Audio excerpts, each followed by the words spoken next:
Okay, closing up on chapter 3 before we move forward. Anybody have any questions? Makes me nervous and excited because that means either I'm doing a really good job or you guys are scared to ask questions. I don't want you to be scared to ask questions. Okay, we're here to learn. But let's back up. We were on the food guide pyramid. Before we touch base and move forward with chapter 3, I'm currently in the process of working on a Kahoot for chapters 2 and 3. I finished the chapter. It'll be 1. There are 13 questions, I think, from chapter 2, and then it'll be a little bit bigger than the first one if you haven't done the first one. I think the first one's like 25 questions. So, but use those. They'll be very helpful to you, I promise. And the prep. Will we be able to find a Kahoot like on our app? Say that again. If I have an app, will I be able to just look it up by the name of it and find it? The Or Kahoot. Yeah. I'll post a link in announcements, and you should just be able to click on that and then put in the pin that I provide for you. Okay. In class Wednesday, if we can get through this, chapter 3 today, Wednesday we'll do some Kahoots in class, and then you can use your phones or your devices, Okay. but you'll just go to the Kahoot website and put the pin up. It's different playing in class than it is on your own. Okay. So you should be able to access those Kahoots through the announcement. Has anybody done that? Yeah. Okay. So you have access to it on the Yeah. okay. I just didn't know if I could get through it on the app. Um, On the apps, you can kind of do it like on your own if you're getting them wrong, but. True. As far as your phone and accessing the link that I provided on your phone, I think if you accessed Blackboard through your phone, I think you could get through Google or do it that way. Okay. I will double check on that. And that Kahoots, I learned about it several years ago, but Kahoots is fairly new to me. So if there's another way to access those, then. But if you have a Kahoot account, you should be able to find it. Okay. I'll have to check it out and see. Okay. Because I think I did make those public. Good question. So, food guide pyramid. We talked about this, right? How confusing that was, how it's changed. What did this right here, the big concern about this over here was what? That not everybody's able to exercise. Absolutely, Adrian, good. And we know we've had some controversial debate about the oils, whether that's a food group, but clearly we need fats in our diet. Okay, here's the food guide pyramid, and I was telling a couple of students that today's going to be one of those days where we'll get through this information, but I got some things to show you, and I think it's going to really, what did I say, blow your minds? Is that what I said? It's probably melt your brains a little bit. But I think it's just going to be eye-opening to you about what some of the foods that we're putting in our bodies, and I think it's part of this class. So my plan, I think is where we said we stopped, right? There are my plate. We talked about using dietary analysis. This week I'll post an announcement just for you guys to be a reminder. But I want you this week to keep receipts that you buy beverages and snacks or whatever at grocery stores and any groceries that you buy. So put those in an envelope, okay? We'll revisit that.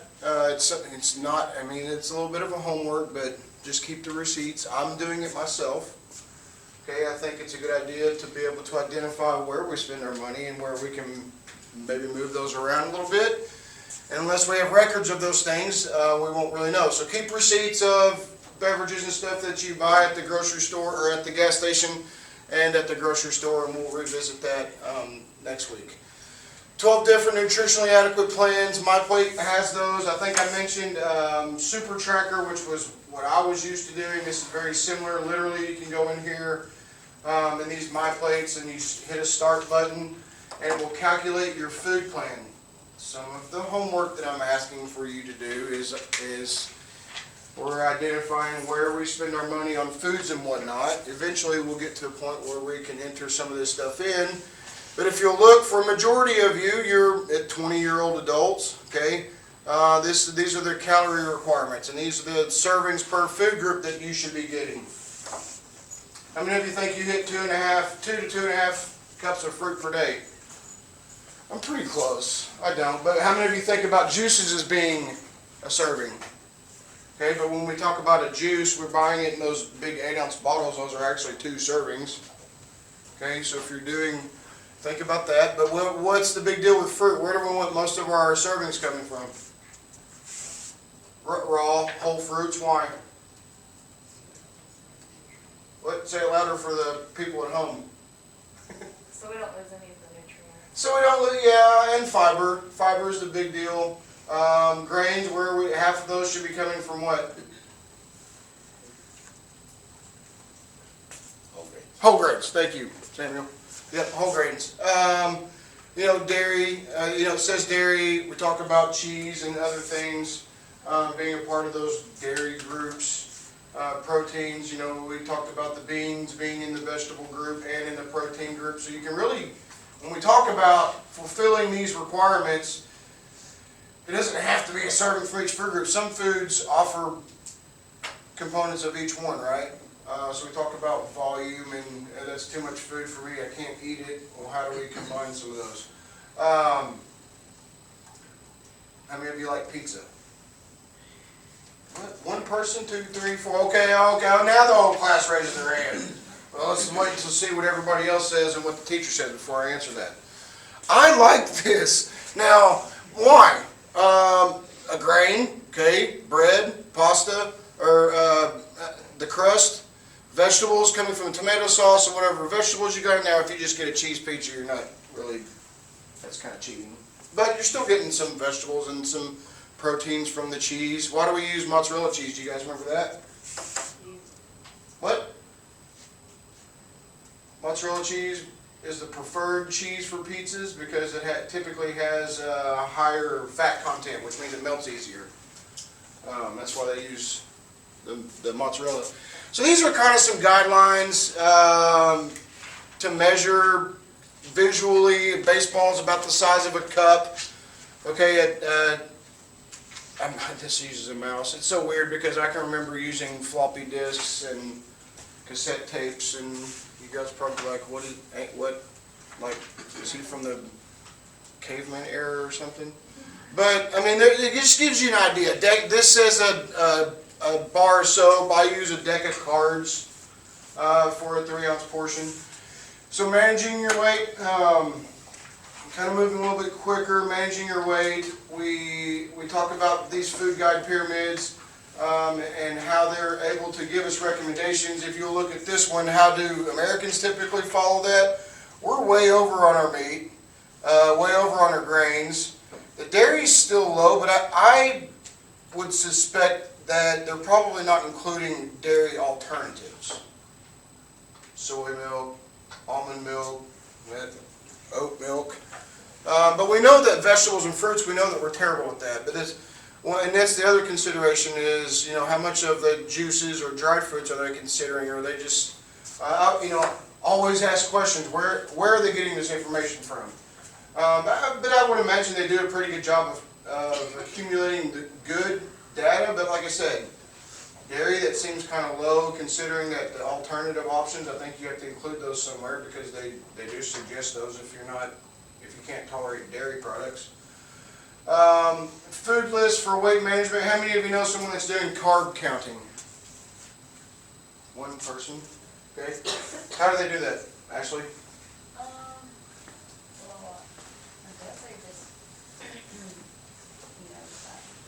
Are aware of how many carbs are in it. Okay. Okay.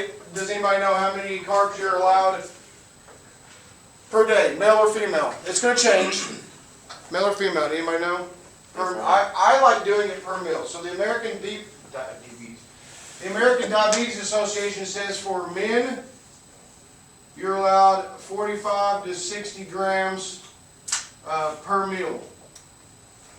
Whereas the women, or not the women, but women are allowed 30 to 45 grams per meal. Okay, how do I know how many grams I'm getting? Nutrition label, correct. Here's another one, okay? So what I try to teach when we talk about carb choices, carb counting, 15 grams of carbs equals 1 choice.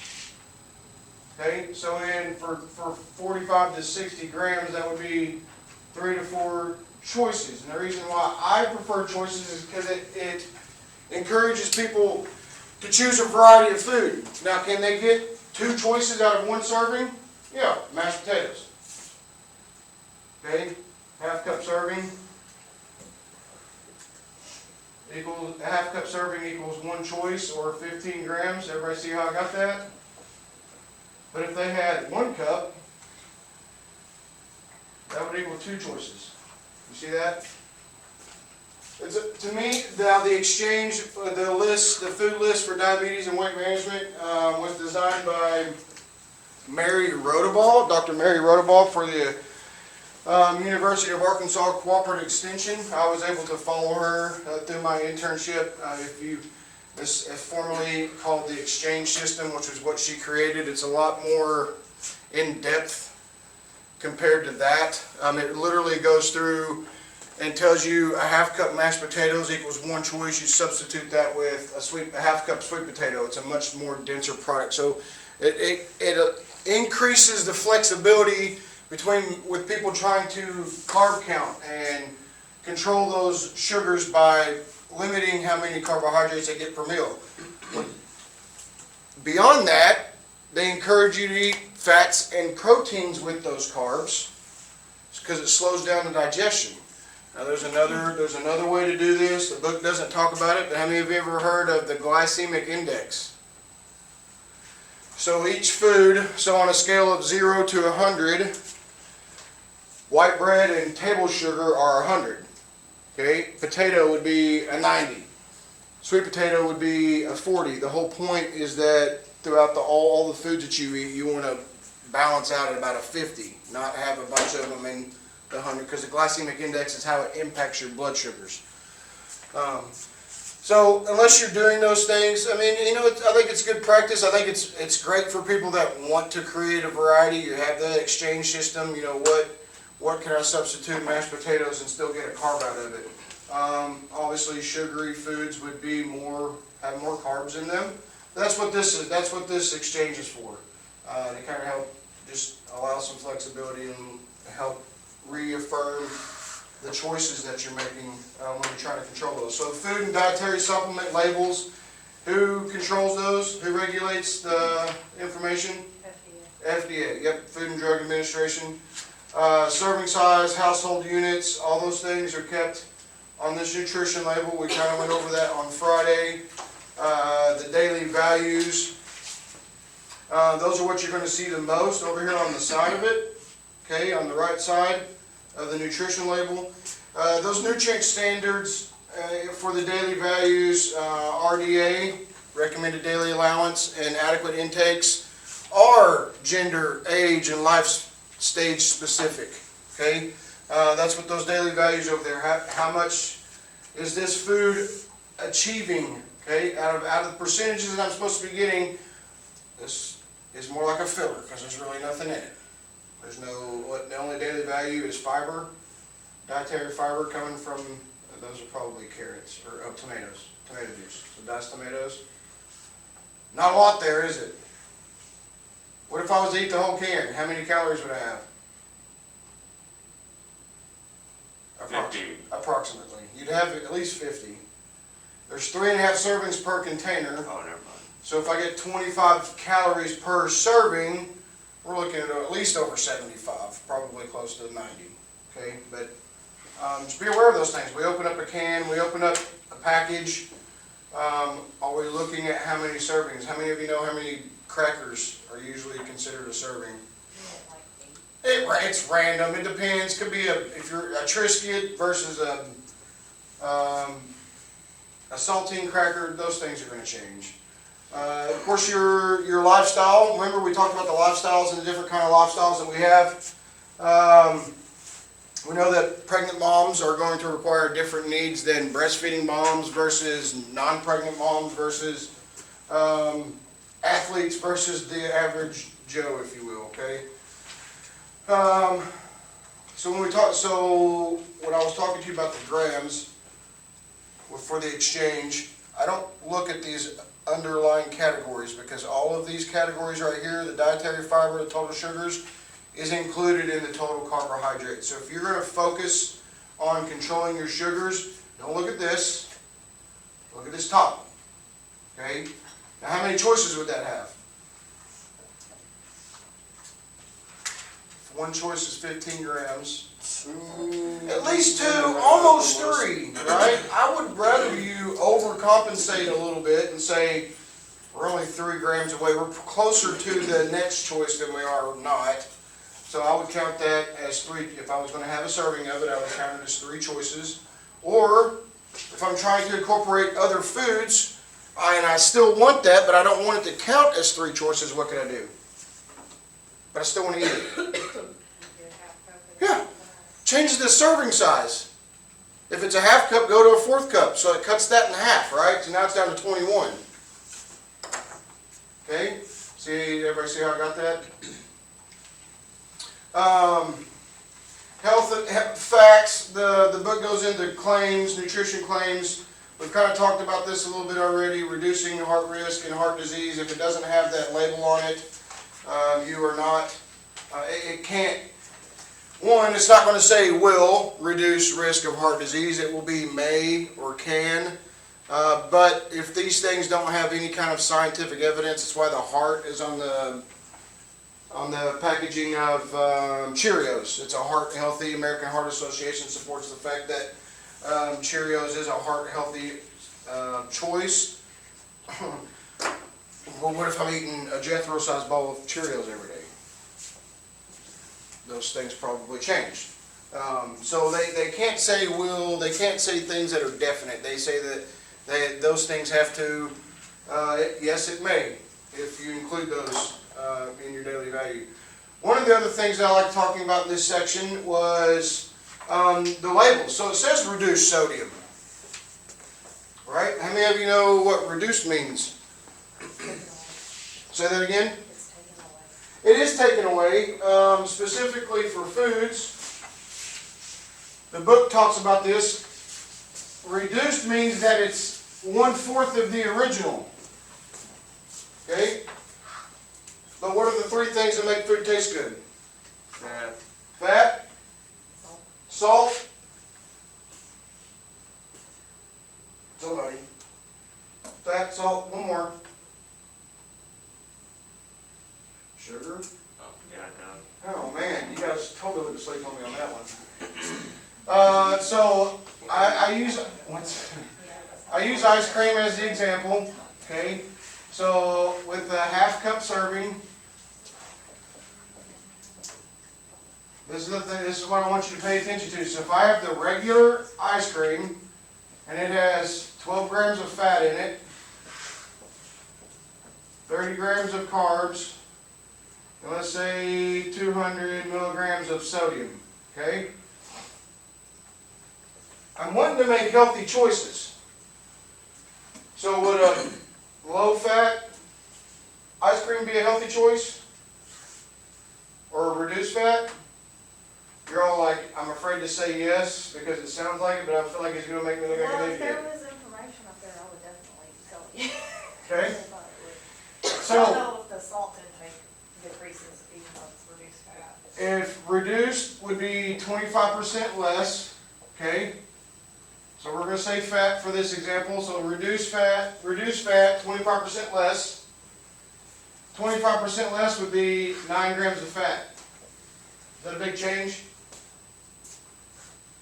Depends on how much of it you eat, I guess.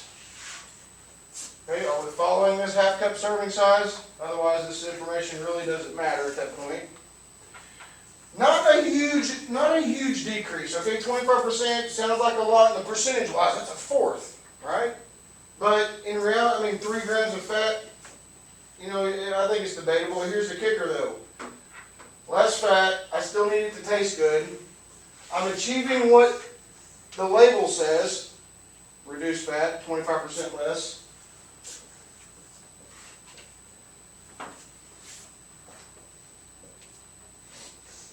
See what happened? What happened to that ice cream? The sodium intake went up. The sodium and the sugar went up. Is that company or is that product still achieving what it's saying on the package? Yeah, for the fat. For the fat, because that's what they're saying. But it didn't say anything about not adding other stuff into other places to make it taste good so that you'd eat it. I always suggest to people when they're trying to do things like that, get the regular, but if that's not enough for you, if like half a cup of ice cream is not enough for you because you like it, make it a split, make it a sundae, add fruit to it, add some nuts to it, boost it up, okay, make it more filling. Put good carbs in there with that, right? So here's the claims that the FDA does allow. I'm not going to test you over those. These are good, permissible, health. What's an example? While many factors, diets low and saturated in cholesterol may reduce. Okay.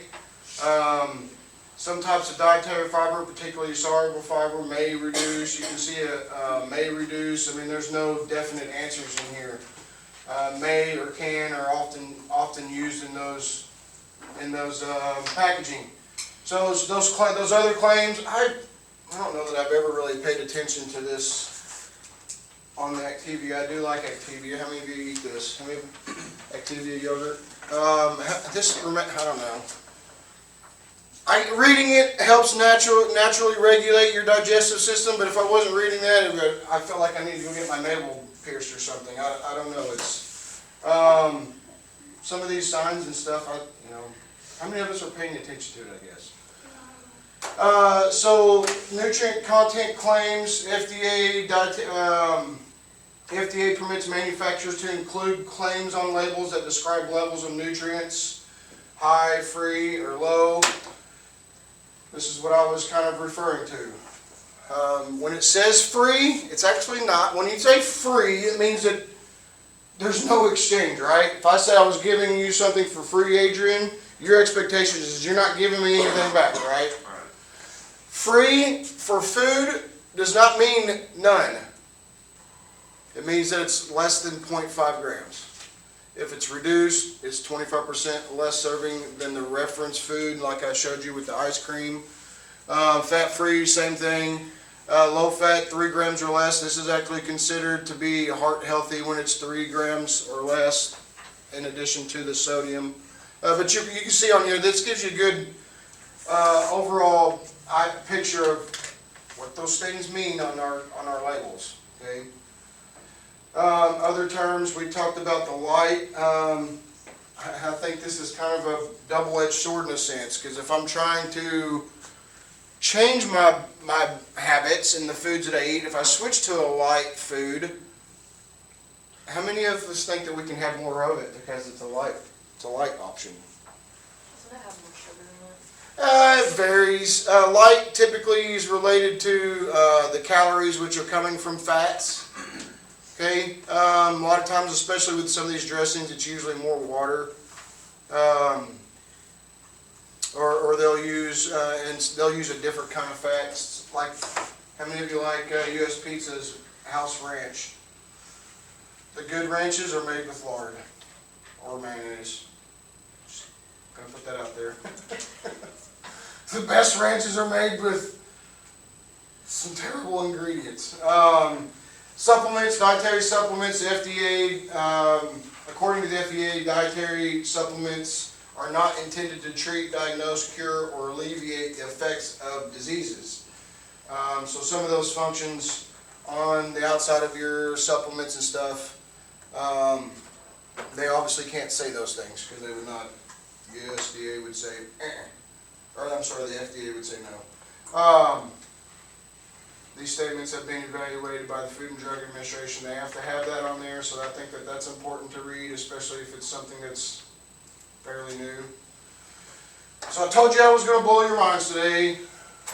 This is where we're going to get into it. How many of you eat organic foods? Okay, not hardly any of you, or you're still scared to answer those things, and that's okay. What's your idea of organic? Freshly grown. What's that? Freshly grown. Freshly grown? Okay. Somebody was saying something about I'll say without pesticides. without pesticides. Okay. I think you're all on the right track. I did a little bit of, I went down a rabbit hole because I did a presentation in Cherokee Village, Arkansas or something. It was a bunch of hippies is what it was. They were the whole yoga. I think they just wanted to, I don't know why they wanted me to speak. But anyway, I did, and I don't think they liked what I had to say because it was totally contradictory of their whole organic push. But I found some interesting stuff that I think you guys need to know that maybe nobody else would do this homework. So the book, The Rise in Agribusiness, helped fuel interest in sustainable agriculture. These crops require conventional farming methods that include heavy use of fertilizers and products to control pests. Okay, that was how they used to do it. Now they're trying to change some things. Organic. Okay, so organic.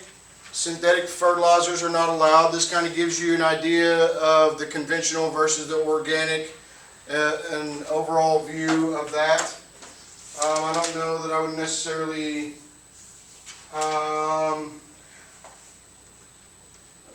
I haven't created any questions, but you may, if you're struggling with some questions, some of that information may come from here. Oh, look at that. Genetically modified organisms are not allowed in organic.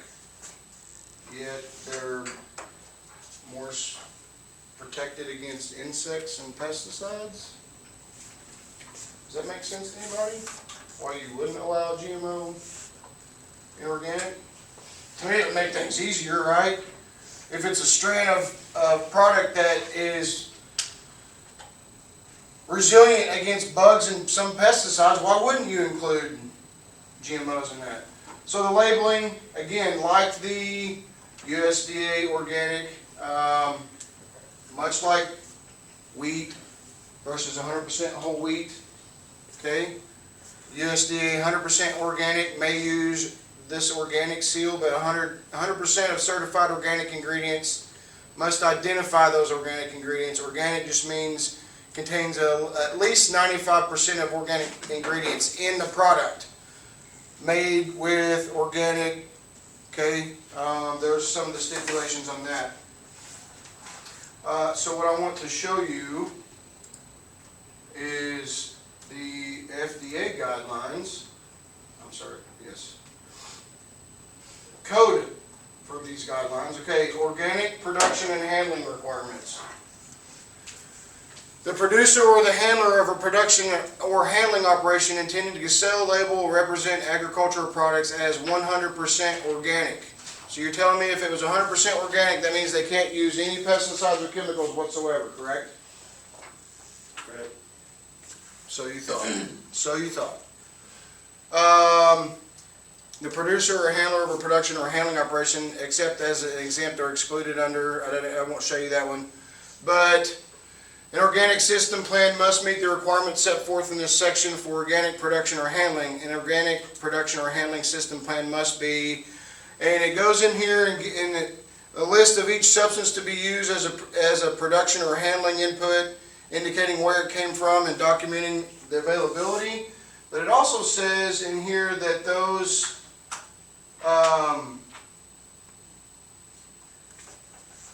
they can use approved chemicals.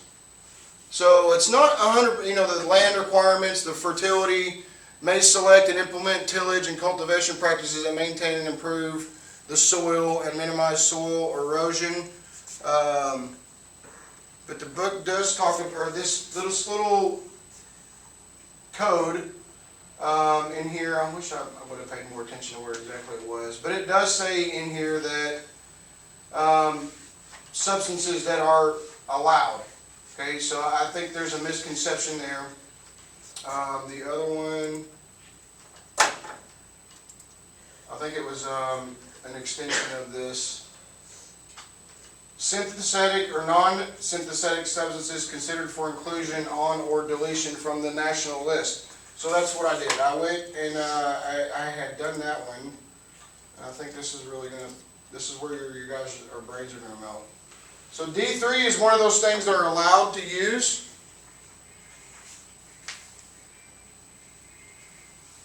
As a rodent deterrent. Where else do we know about D3? Anybody? Decon. Well, they use it for vitamin D supplements. Kind of weird. I don't think that they would put, I mean, if this is D3, there's just got to be some classifications here, right?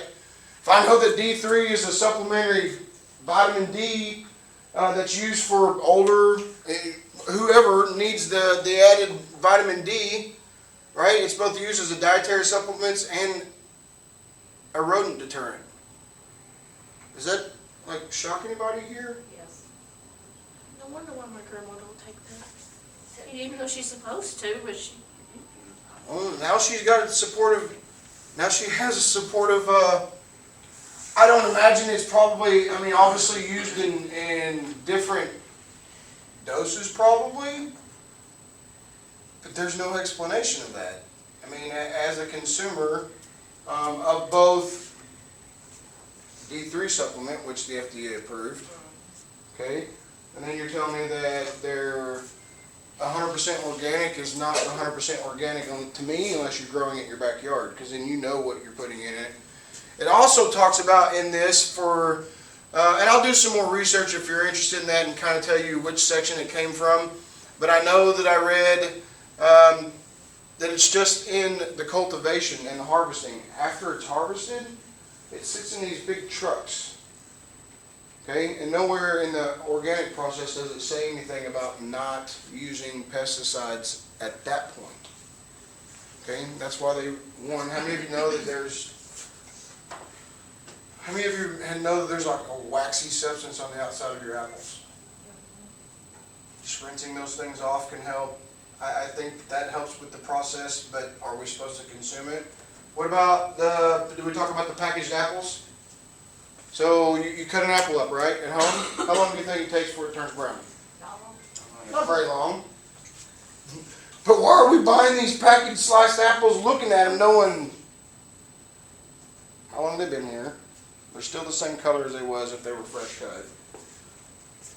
Okay, are we educating ourselves and finding out what that substance is? I know that I can do that at home with grape juice, orange juice, any type of citrus. You can put those apples and stuff in there, and that will help keep their color longer. But as accessibility improves and we're able to get more of those items, at what point does it become not natural to us? Okay, not trying to deter you from organic. I think, like I said, I just want you to know. You know, I mean, is organic foods more expensive than the regular ones? Okay, now my next question is, we probably don't choose the organic first because we shop based upon our budgets. Okay. Now I also don't want you going home or going to the grocery store and be like, oh, we talked about organic. If you're buying organic, continue to buy organic. I'm just trying to bring some information to light so that you can make a better decision for yourself. But when you're saving those receipts and whatnot, just, as normal. Unless you're trying to make those changes. Unless you're trying to be more conscious of what you're putting in your body. So we're supposed to save these receipts for a week or until further notice? I just want several. You don't have to continuously keep them, but I would like, a couple of days of when you go to the gas station. I kept mine this morning. I got a coffee because I ran out at home. I got a drink, 2 drinks, and so I kept that receipt. So I'll do the same. I just want you guys to know, to be able to identify, man, I spend a lot, maybe if I went and bought in bulk, if I know I go to the store and I get whatever, okay, and muscle milk. Well, buying those individually, if I like those, and I'm not going to say those are bad choices. I drink them on occasion, but I think if I was to do that regularly, maybe going and getting them in bulk would save me more money and time, because then I wouldn't have to stop by the gas station. Unless you go in there to people watch. When do you want us to have, to bring them in with us? Like I said, I would like to get at least 2 grocery receipts, just so you have something to compare to, and I don't know, 3 or 4 gas stations if you do that.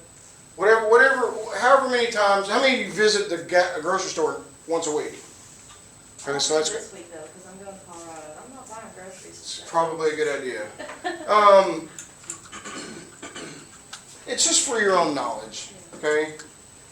It's for your own knowledge. If we need to wait a couple weeks, because I don't go to the grocery store very often. Maybe once a week, maybe once every 10 days. So, and within the next couple weeks. And it's just an exercise. One, we could put some of that information into the nutritional analysis, and you guys can kind of determine some of the meals that you put into these analysis programs. Just kind of gives you an idea of where you're lacking just in those few examples. And that's what it's for.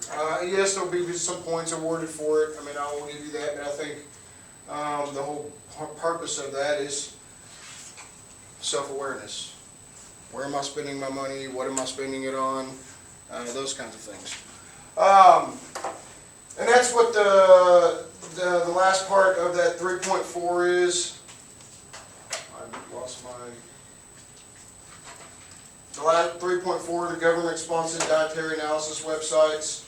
I went to the USDA.gov, the one the book did. I did that earlier before I came into class.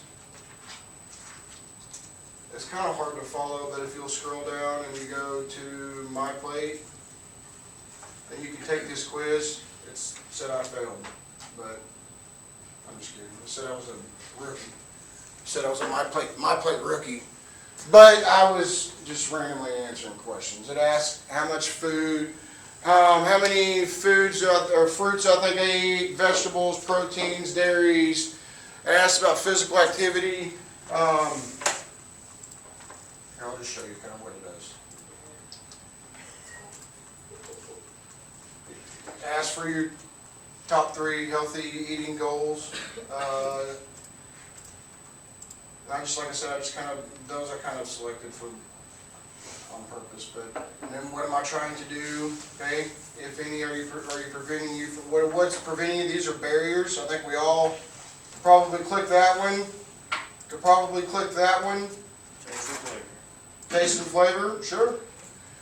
We'll probably do that. We'll probably do that one first, and then that one, and then we figure out how we're going to work it into our daily lives, right? And so then it just asks you random questions. Here, I'll just go through it with you since we have time. I'm very, very familiar with My Plate. Well, now it's not. It was. And then, like I said, how often do you eat? 3 to 5, 6 to, our book says we're actually supposed to get like 2 to 2.5 servings per day. Vegetables, probably eat more vegetables than I do fruit. But then it specifically talks about green vegetables, dark green vegetables like kale and broccoli. And then once you get done, there's now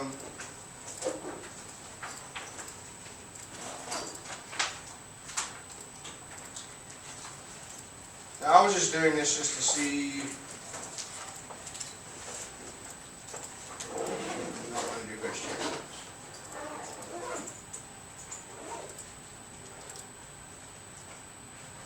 And that's what happens. I was a better rookie earlier. But that's what happens. And then you can save those results. You can look at your answers. And then the book goes into another one where you can actually go into the nutrient database. And literally, I think we talked about this, you can put in ice mocha from McDonald's. I mean, there's foods in there literally from everywhere. From everywhere. The database is pretty detailed. It asks you serving size. You just put that information in there and it calculates what nutrients you're getting out of those foods. I don't know that we'll go that far in this class, but I think just, implementing some of those, the practice of the receipts, I think that some of you could probably identify areas where you can make some improvements if that's what you're looking for. Okay? That's chapter 3. That's the end of our first celebration, the material. Like I said, I will continue working on the Kahoot. Most likely I'll have that posted this afternoon. Be here Wednesday. We'll spend some time Reviewing, we'll do some Kahoots here in class, ask questions, close the gaps on some of those. If you have questions with the prep. I don't know, I know last semester there was a couple of times where we didn't get opportunities to do this in class. So I encourage you to do the Kahoots and those study guides in preparation. There is a chance for some sleet and stuff coming Thursday. In the event that the campus is closed, and by no means do I want you putting yourselves in danger of coming to school, even if campus isn't closed. In the event that we're not able to be here or you're not able to come in for whatever happens, then we can email me and we can follow up on Monday. Would you post an announcement if we did in high school? So we wouldn't have to go on like the emergency thing? Yeah, I'll do that. You'll probably get it as often as I do. I mean, as quickly as I do. But if I find out, then yes, I will post any announcements in the class. Any questions? Okay, you guys enjoy the rest of your afternoon. No. I was going to, and I was like, I'm too sorry. Yeah, I know. But I did do listening. The only thing I didn't do was multiple choice. I mean, right. It shows what I I was was not at I'm good. Wednesday when I walked in at like 9. So you probably